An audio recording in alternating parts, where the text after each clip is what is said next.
Adobe Illustrator Classroom in a Book, Chapter 4, Part B. Next, we're going to work with transforming content, page 122. Transforming content allows you to move, rotate, reflect, scale, shear, free distort, or use the perspective to distort objects. Objects can be transformed using the Transform panel, using selection tools, specialized tools, transform commands, guides, smart guides, and more. For the remainder of this lesson, you're going to transform content using a variety of methods and a bunch of different tools. Working with rulers and guides. The rulers that we show on the screen, which you can toggle on and off with View, help you accurately place and measure objects. They appear at the top and the left of the document window and can be hidden and shown. Guides are non-printing lines created by dragging from the rulers that help you align objects. You're going to create a few guides based on ruler measurements so that later you can move and place items correctly and align the content. So if you don't see your rulers, go to View and Rulers and select, right now mine says Hide Rulers. It would say Show Rulers if your rulers aren't there, and select that. Make sure your rulers are up. Go to View, Fit All in Window. That's going to put all three of your artboards in. When you select each artboard, notice that the 0 for each ruler is always in the upper left-hand corner of whichever is your selected active artboard. So now the 0 is here and here. When I click this artboard, because the tops line up, there's my 0. My 0 moves to the top left hand of this artboard. Same thing with artboard number 3. When I click, my 0 moves to match it. The point on each ruler where the 0 appears is called the ruler origin, and by default it's always in the upper left corner of the active artboard. There are two types of rulers in Illustrator: the artboard rulers and global rulers. Artboard rulers, which are those default rulers that you're seeing, set that again in the upper corner of the active artboard. Global rulers set the ruler at the upper left corner of the first artboard, or the artboard that's at the top of the list, no matter which artboard is active. You can switch between those rulers by going into View Rulers and selecting Change to Global or Change to Artboard, depending on which option you want. We're going to stay with what we've got right now, which is the artboard rulers. When you're on the leftmost artboard, which is front, click on that. Now we're going to open the Layers panel, which is behind the artboards. I want you to select the label that's called Edit. Now, shift drag from the left vertical ruler to the right. So click, hold down your shift key, and drag. And you're going to drag until you get a vertical guide at the 1-inch mark. When you hold your shift key down, that's snapping the guides to the measurements on the ruler, so you know it's going to be in the right place. Release your mouse button and then release your shift key.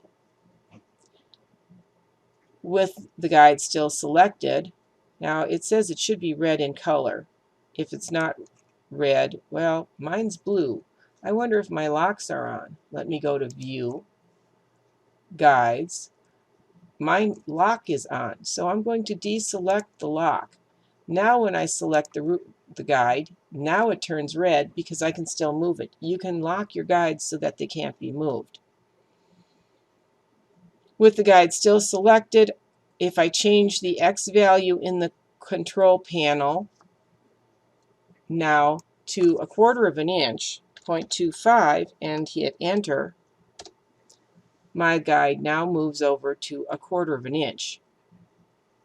On the horizontal ruler, measurements to the right of 0 are positive. Anything to the left isn't going to be a negative. On the vertical ruler, measurements below or going down from 0 are positive. Anything above the 0 is going to be a negative. If you don't see the X value, you can click on the word transform in the control panel, and it will bring it up for you. But mine are showing, so I don't have transform. Oh, maybe it will come up if I do this. No, my guides are showing, so I don't get transform up there. Okay. Or you can open the transform panel, and you'll be able to get it and do that through the transform panel. Now, if you position the pointer in the upper left corner of the document where the rulers intersect and drag the point to the lower left corner of the artboard, okay, so this right here, and click and drag the pointer to the lower left corner of the artboard and plop it down when you see intersect, there's a crosshair that comes across the window and in the rulers, and it's showing the changing ruler origin. This just set the ruler origin to the lower left corner of the artboard. Now that can be real useful if you need to place this, something a set distance from the bottom edge of the artboard instead of from the top.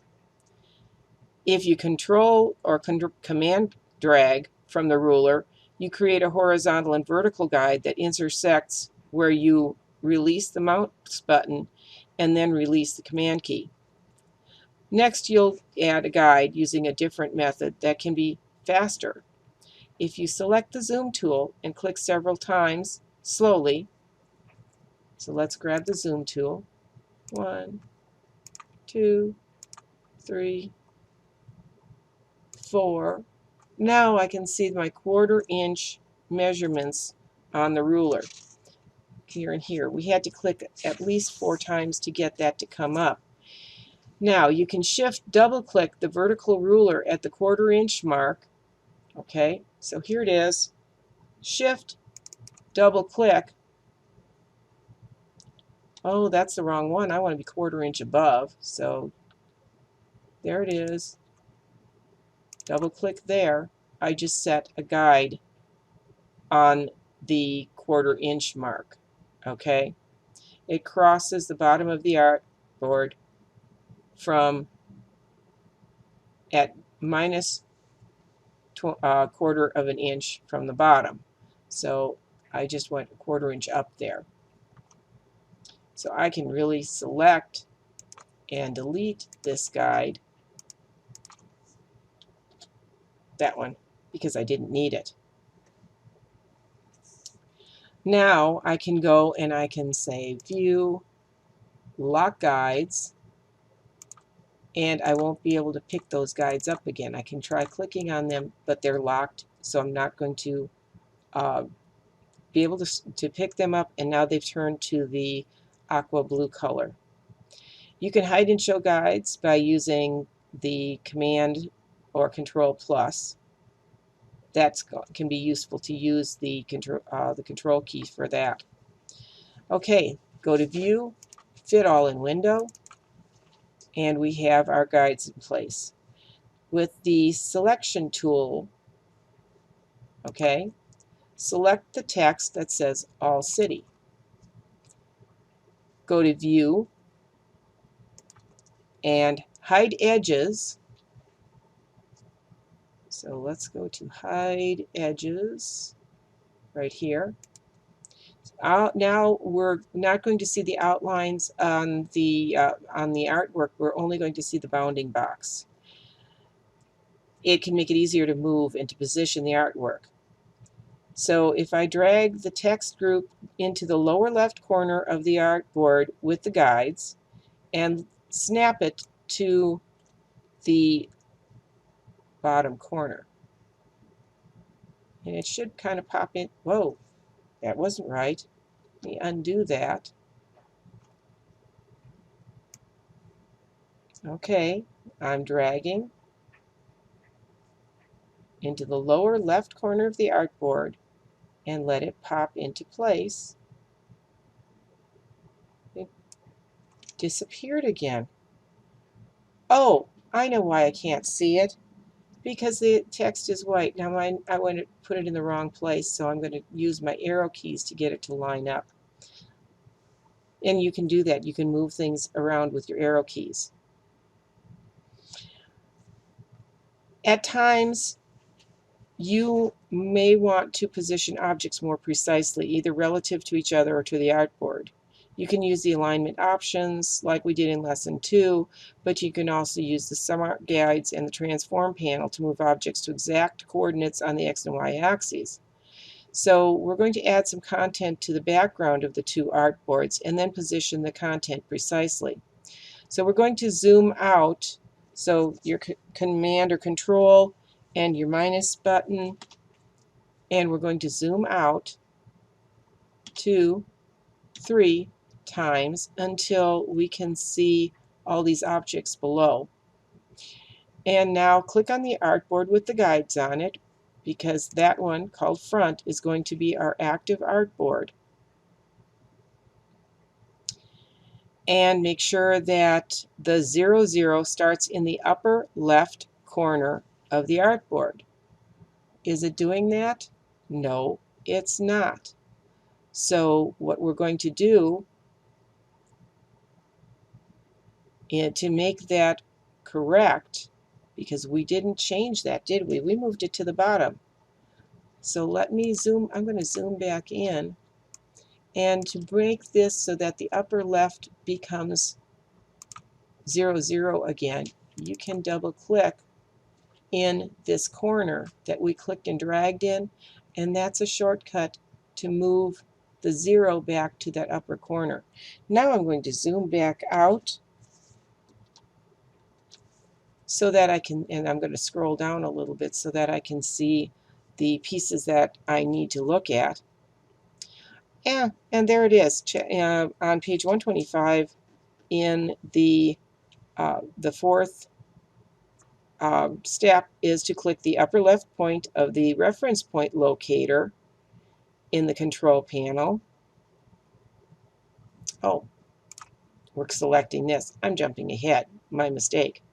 So we clicked on the artboard to make it active.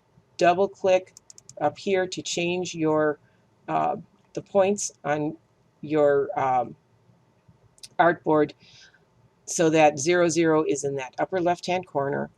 I'm going to select the large background shape on the left below the artboard, and I'm going to go up to my proxy, select the upper left hand corner as a reference point, and now if I change my X and my Y up here to 0, tab over and 0 and hit enter, that's going to place that background exactly where I needed it. The contents should now be exactly positioned on the artboard. It was the same size as the artboard to begin with. So now we're going to select the artboard named Back. So we'll go to our artboard, select Back. That's now the active artboard. I double clicked it by mistake, so I'm going to zoom back out, Control minus, minus, minus, so I can see the other background. And next, I'm going to select the group that has the word City Arena on it, and I'm going to do pretty much the same thing. With the upper left point of the reference point locator again selected, so make sure your upper left reference point. Now remember, we clicked on the third artboard, so the 0 moved over so that the zeros again are on the upper left corner. So all I need to do with this is I'm going to use the X value and the Y value of 0, tab over. Whoa, I hit the tab wrong. That happens sometimes. Let me just hit this and put in the 0 and for the Y and 0 for the X and hit enter, and City Arena now goes in the proper place.